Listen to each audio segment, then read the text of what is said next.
오늘은 출애굽기 8장 25절에서 32절까지의 말씀을 함께 보도록 하겠습니다.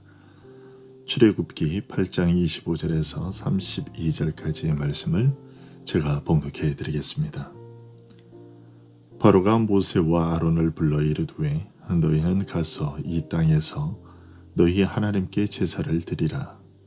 모세가 이르되 그리함은 부당하니이다. 우리가 우리 하나님 여호와께 제사를 드리는 것은 애굽 사람이 싫어하는 바인즉 우리가 만일 애굽 사람의 목전에서 제사를 드리면 그들이 그것을 미워하여 우리를 돌로 치지 아니하리이까.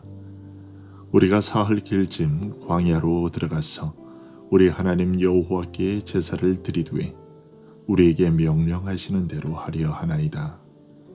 바로가 이르되 내가 너희를 보내리니 너희가 너희의 하나님 여호와께 광야에서 제사를 드릴 것이나 너무 멀리 가지는 말라. 그런즉 너희는 나를 위하여 간구하라. 모세가 이르되 내가 왕을 떠나가서 여호와께 간구하리니 내일이면 파리떼가 바로와 바로의 신하와 바로의 백성을 떠나려니와 바로는 이 백성을 보내어 여호와께 제사를 드리는 일에 다시 거짓을 행하지 마소서 하고 모세가 바로를 떠나 나와서 여호와께 간구하니 여호와께서 모세의 말대로 하시니 그 파리떼가 바로와 그의 신하와 그의 백성에게서 떠나니 하나도 남지 아니하였더라. 그러나 바로가 이때에도 그의 마음을 완강하게 하여 그 백성을 보내지 아니하였더라. 아멘. 애굽에 내려진 10가지 재앙은 하나님을 믿는 사람들에게 통쾌함을 선사합니다. 10가지 재앙에 대한 기록들을 처음 읽게 되면 재앙이 한 가지씩 더 늘어나는 것을 볼 때마다 다음은 어떤 재앙으로 애굽을 벌하실까 궁금하여 지금 읽고 있는 장을 빨리 넘기고 싶었던 기억이 있었을 겁니다. 그만큼 애굽에 내려진 10가지 재앙은 성경을 읽는 이들로 하여금 눈을 뗄 수 없게 만드는 재미가 있습니다. 그러나 우리는 이 10가지 재앙들이 담고 있는 신학적 의미가 무엇인지에 대해서는 흥미를 느끼는 만큼까지 잘 알고 있지는 못한 것 같습니다. 이 10가지 재앙을 통해서 하나님께서는 우리에게 무엇을 알리고자 하신 것일까 고민하며 이 부분을 살펴본 적이 드물지 않나 생각됩니다. 그래서 오늘은 이 10가지 재앙들 속에 담겨있는 좀 더 진지한 부분들을 잠시 살펴보려고 합니다. 여호와께서는 불붙는 떨기 나무에서 모세에게 자신을 나타내시면서 다음과 같은 말씀을 하셨습니다. 그들이 내 말을 들으리니 너는 그들의 장로들과 함께 애굽 왕에게 이르기를 히브리 사람의 하나님 여호와께서 우리에게 임하셨은즉 우리가 우리 하나님 여호와께 제사를 드리려 하오니 사흘 길쯤 광야로 가도록 허락하소서 하라. 그리고 모세가 이 부르심에 응답할 때에 그에게 또 이렇게 말씀하셨습니다.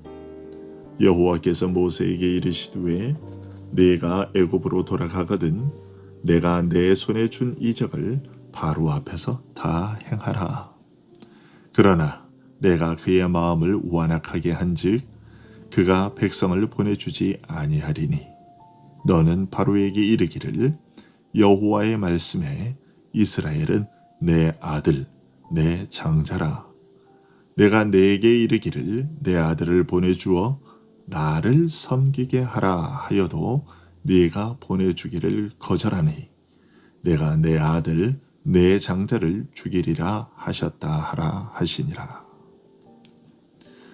그리고 출애굽기 5장 1절에서 모세와 아론은 바로에게 가서 이스라엘의 하나님 여호와께서 이렇게 말씀하시기를 내 백성을 보내라. 그러면 그들이 광야에서 내 앞에 절기를 지킬 것이니라고 전했습니다. 여러분, 이 세 번의 말씀에는 애굽의 재앙이 내려진 목적과 이스라엘을 출애굽시키고 구원하려는 목적이 담겨 있습니다. 그리고 오늘날 구원을 얻은 우리가 무엇을 위해 존재하는지에 대한 답도 담겨 있습니다. 여러분, 이 말씀들이 언급된 순서를 한번 보시기 바랍니다. 첫 번째로 언급된 것은 제사입니다. 이것은 하나님의 심판을 막기 위해 반드시 요구되는 것이죠. 다음으로 뒤따르고 있는 것은 섬김입니다. 누구도 하나님과 화목하기까지는 그분을 만족스럽게 섬길 수 없습니다. 사도행전 27장 23절에서 바울은 내가 속한 바, 곧 내가 섬기는 하나님이라고 말합니다. 그러니까 내가 하나님께 속하는 것, 곧 제사가 먼저이고 그 다음이 섬기는 것이라는 말입니다. 그리고 세 번째로 절기가 뒤따릅니다. 이것은 교제와 즐거움을 가리키지요. 하나님께서 애굽의 10가지 재앙을 내리시면서까지 이스라엘을 출애굽시키려고 하셨던 것은 바로 이 세 가지, 즉 제사와 섬김과 하나님과의 교제를 위한 것이었습니다. 한마디로 말하자면 예배를 위한 것이었죠. 그러나 그동안 바로는 하나님의 백성들이 하나님을 예배하는 것을 가로막고 허락하지 않았습니다. 그러다가 네 번째 재앙이 애굽에 내리자 바로는 너희는 가서 이 땅에서 너희 하나님께 제사를 드리라고 말합니다. 마치 바로가 하나님께 대한 이스라엘의 예배를 진심으로 허락한 것처럼 보입니다.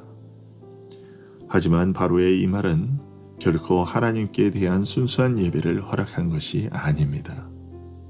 바로는 이스라엘 백성들이 하나님께 드리는 예배를 진정한 예배가 되지 못하도록 교묘히 속이고 있습니다. 첫째로 여호와께서는 분명 사흘길쯤 광야로 가야 한다고 말씀하셨지만 바로는 이 땅, 곧 애굽에서 너희 하나님께 제사를 드리라고 말합니다. 바로의 이 타협안은 마귀가 하나님의 백성을 유혹하는 아주 좋은 본보기입니다. 바로가 말하는 이 땅, 곧 애굽은 세상을 상징합니다. 그러나 하나님의 백성들은 이 악한 세대에서 구원을 받았습니다. 요한복음 15장 19절에서 주님은 제자들에게 너희는 세상에 속한 자가 아니요 도리어 내가 너희를 세상에서 택하였다고 말씀하셨습니다. 그리고 또 요한복음 17장 14절에서는 이는 내가 세상에 속하지 아니함 같이 그들도 세상에 속하지 아니함이니이다 라고 하셨습니다. 그리고 야고보서 4장 4절은 세상과 벗된 것이 하나님과 원수됨을 알지 못하느냐고 말합니다. 성경이 이렇게 분명히 선언하고 있다면 신자들이 어찌 이 땅에서, 즉 세상에서 하나님을 섬길 수 있겠습니까? 성도들이라면 절대로 그렇게 할 수가 없습니다. 하나님은 반드시 영과 진리로 예배해야만 합니다. 그리고 하나님을 영으로 예배한다는 것은 새로운 본성을 통해 예배하는 것을 의미합니다. 그것은 우리의 예배 장소로서 하나님의 아들을 못 박은 세상에 속하지 않은 외부 세계를 믿음으로 택하는 것을 의미합니다. 즉, 그것은 모든 육체의 것들로부터 영으로 분리되는 것을 의미합니다. 그런데 사탄은 이것을 미워합니다. 사탄은 신자들이 세상과 교회를 혼합하는 것을 목표로 삼고 노력하고 있습니다. 그런데 이런 사탄의 계략이 얼마나 많이 성공했는지 모릅니다. 사탄은 그리스도인으로 자처하는 사람들에게 세상으로부터 미움을 받지 않는 선에서 자신들과 적당히 합세하도록 유혹했습니다. 하지만 이사야 52장 11절에서 선지자는 이렇게 말합니다. 너희는 떠날지어다, 떠날지어다. 거기서 나오고 부정한 것을 만지지 말지어다. 그 가운데에서 나올지어다. 여호와의 기구를 메는 자들이여 스스로 정결하게 할지어다. 여전히 마음은 세상에 머물러 두고 있으면서 몸만 와서 예배하는 것은 있을 수 없음을 선포했습니다. 그런 예배에 대해서 모세는 오늘 본문 26절에서 이렇게 말합니다. 이 땅에서 곧 애굽에서 우리 하나님 여호와께 제사를 드리는 것은 애굽 사람이 싫어하는 바인즉 우리가 만일 애굽 사람의 목전에서 제사를 드리면 그들이 그것을 미워하여 우리를 돌로 치지 아니하리이까. 그리고 모세가 바로의 제의를 받아들이지 않는 이유가 한 가지 더 있습니다. 27절에서 모세는 우리가 사흘길쯤 광야로 들어가서 우리 하나님 여호와께 제사를 드리두에 우리에게 명령하시는 대로 하려 하나이다 라고 말했습니다. 여기서 모세는 바로의 공격의 진정한 요점을 드러내는데요. 바로가 무효화시키려고 한 것은 하나님의 말씀이었습니다. 여호와께서는 광야에서라고 말씀하셨습니다.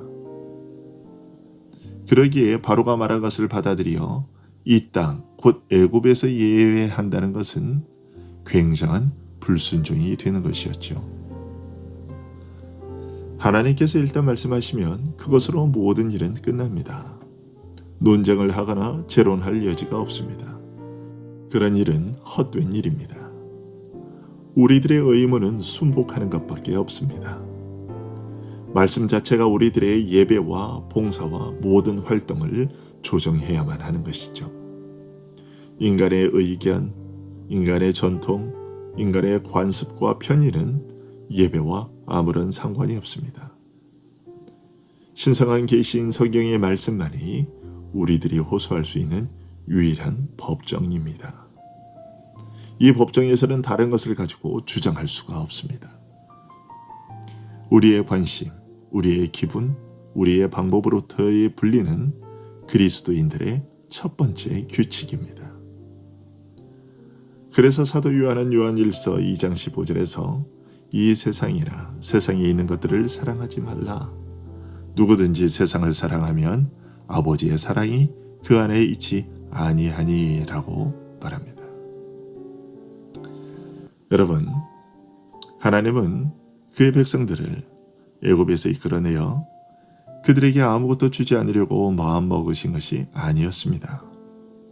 주님은 이스라엘이 여호와의 절기를 지킬 수 있도록, 즉 하나님과의 교제를 통한 즐거움을 선사하기 위해, 예배를 위해 그들을 광야로 이끌어내려고 하셨습니다.